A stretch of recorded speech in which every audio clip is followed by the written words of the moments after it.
What does an empathetic exit look like? One of the primary things is give people time. This fast exit is, as you mentioned earlier, Cindy, it's about the managers and the people who are responsible for managing that process. It's about their comfort level. And there is a lot of shame behind it. And there is a lot of, fear about what are the responses going to be and how are people going to act. And let's just get this over with as quickly as we can. And that does a lot of damage to not only the people who are leaving, but the people who stay in that organization. Yeah, I'll just add to that and say that even in voluntary exits, so sometimes if somebody has another job, they're leaving for another opportunity, exits can still be really poorly handled. Oh, for And sure. part of that is an interesting statistic that we came across in our research is that only 29% of companies have any offboarding program whatsoever. I'm not surprised by that at So all. that's a very few companies have stopped to plan, although they almost all have onboarding processes. They haven't thought about the very end of the employee life cycle. And if they do have an offboarding process, they don't include anything like a layoff. So we really discovered sort of this gap in the employee life cycle. But what it looks like is we've come up with a framework where we really try to take the focus off where it is now, which is just the during. So we tend to think of, okay, we've got to let someone go, or maybe it's a bunch of people and it's a layoff. We're going to think about it the night before. That's when we do our planning. We're going to execute it the next day. That's done. Everything is perfect now. And that focus on the during is really what has left all of these gaps. What we propose is a framework of a before, which is a planning stage, a during, which of course has to happen. That's when we execute it and people are notified. And then a very extensive after period where we focus on the 24 hours right after the day of the announcement, the 3 days after, and then 3 months after. And in fact, as we have been talking to people, we're finding people telling us like the ripple effects of somebody leaving or a layoff can last as long as a year. So that the impact of departures can be really significant. And if we only think of it as just, oh, it's that night before, it's that day of, and then whew, we're done, that's really where the gap is. So we walk people through a process that's pretty heavily focused on, just to kind of summarize, it's pretty heavily focused on a planning period. So taking some time as a leadership team to decide here's what our offboarding is going to look like. And we're going to do it empathetically in each stage of that process. So how can we do this empathetically as we announce it? How can we do it empathetically in the days and weeks and months after? And really asking them to lean in to that kind of thinking. And throughout that framework, as Collette said, time, we're really big on decide what kind of time you want to give companies, and it should align with your core values. So one of the things we often share is if you have a core value of transparency and someone has been doing a poor job and they're suddenly let go, or if there's a sudden layoff that no one expected, you have just broken that core value. So in that before and planning stage, when you're not even thinking about who's leaving or why they're leaving, really sit down and plan out what that's going to look like and how you're going to do that empathetically, because then you have the blueprint and all of that is there for you to grab when you need it instead of this kind of winging it. So that's kind of one thing.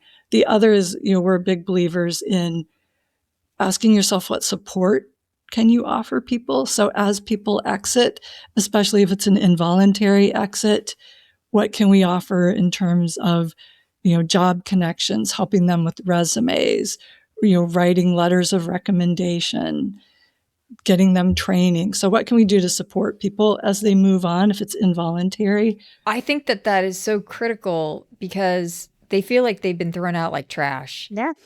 And Exactly. I've had a lot of conversations with people, like once you have been involuntarily terminated, you definitely feel like, I don't know, you scarlet letter, like nobody's going to want you. You're the puppy in the pound. Or you're not the puppy, you're the old dog in the pound. And Yeah. and so trying to help people get that story and also like show concretely like, look, this wasn't like this person's fault. Yeah. There's things going on in this organization. That's why we're doing this, but it's not because they're bad. It's because this was our protocol, and so they're the ones, somebody had to leave. This was our protocol for choosing, and so it's them. And you're getting a good employee, obviously, to the extent that people are willing to do that legally. People are really wound up about making recommendations for somebody, but like, like even as simple as, I would hire this person again. Mm-hmm. I'm giving them a letter of recommendation. I would hire them again. There was nothing inherently wrong with them. And I think that's also one of the benefits of giving extra time is what we're recommending is keeping employees on for 2 weeks, for 2 So months. they can try to find a job. Yeah. So they can find a job, so that they can wrap up their work. I mean, think about how much companies are losing by just cutting people off without transfer of work and transfer of knowledge. It's unnecessary. In many instances, it's unnecessary. So when we allow people to stay on, then they don't feel like trash. They might feel disappointed that they're losing their job, but they don't feel discarded. And they are able to close out relationships, give information to stay in touch, close out their work, really do the right thing for the organization as the organization is doing the right thing for them. And I think it really changes not only the dynamic of how people who have been laid off feel, but also how the organization continues to function at its best through this crisis period. Right. Yeah, it's a big differentiator. Another thing that we strongly recommend is making time to say very personalized thank yous to people who are departing, again, for whatever reason, whether it's voluntary, involuntary, singular, or part of a layoff. Taking time to say, Collette, the way you reorganized SharePoint last year was, we really appreciate that. It was such a huge, so just being really specific, not just saying like, oh, Collette was great and you really added value. Well, those are pretty empty words. So give really specific examples and make sure that the employees who are remaining see you valuing that person as they leave. And it makes such a difference in how people feel about their chances, right? Because when other people depart, we're all watching. Mm-hmm. We're analyzing. Oh, is this what's going to happen to me when it's my time? And so we're all judging. And it's why, retention tends to tank after big layoffs, especially if they're handled poorly. Then, it's just a matter of time. It's going to happen to me. So I'm going to leave on my terms. So it really sends a big message, and saying thank you, and not just saying thank you as people are departing, but continuing to say positive things about people after they have gone, not just, oh, well, that's a mess because Collette, how she was, so just remaining positive toward people who have exited also sends a good positive impression to everybody. So it's really being empathetic to not just the people who are leaving, but the people who are staying, and thinking about, their emotions and their thought process and their grief process. Really, they are going, if you've lost a dear coworker, it's a grief process. It's an end. And anytime there's an end, there's grief. Mm-hmm. The other thing on that is what I see with organizations and some of the damage that they do is they're not very clear sometimes in the criteria in which they're choosing. This is on the layoff case. And so because they're not, everybody who's left is wondering, like, where do I stand? How do I know if I'm safe? Because it can seem rather ad hoc as to who got laid off. And that I think that's part of the reason for, the loss in retention after a layoff. I also think sometimes it might be a little bit strategic. Like, I think sometimes organizations would rather have people decide, so they shake it up intentionally and hope that some of the people who have options are going to leave. Like, there was a few years ago, it was before the pandemic, I'm pretty sure. And like Yahoo had, I think it was Yahoo had a new CEO, and it seemed, I don't know for sure, but it seemed intentional, the policy to basically be like, we're bringing everybody back in. You have to work from the office after all this time working remotely. And what it seemed like was, I'm firing you without telling you I'm firing you because I know you're not going to come back.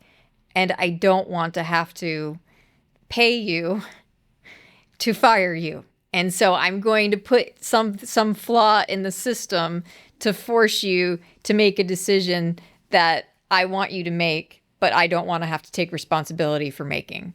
That's just my interpretation of what happened. Yeah, that's one of the best measures of what happens when you do it poorly. Because you just pulled that example out of your memory. And when we do this poorly, especially, maybe not if you're a smaller company, although, we live in a social world now. If I'm disgruntled, I can go to Glassdoor, I can go to social media, I can go to LinkedIn, I can get the word out. It doesn't matter how big or small the company is. If I'm unhappy about the way I've been exited, I can let people know.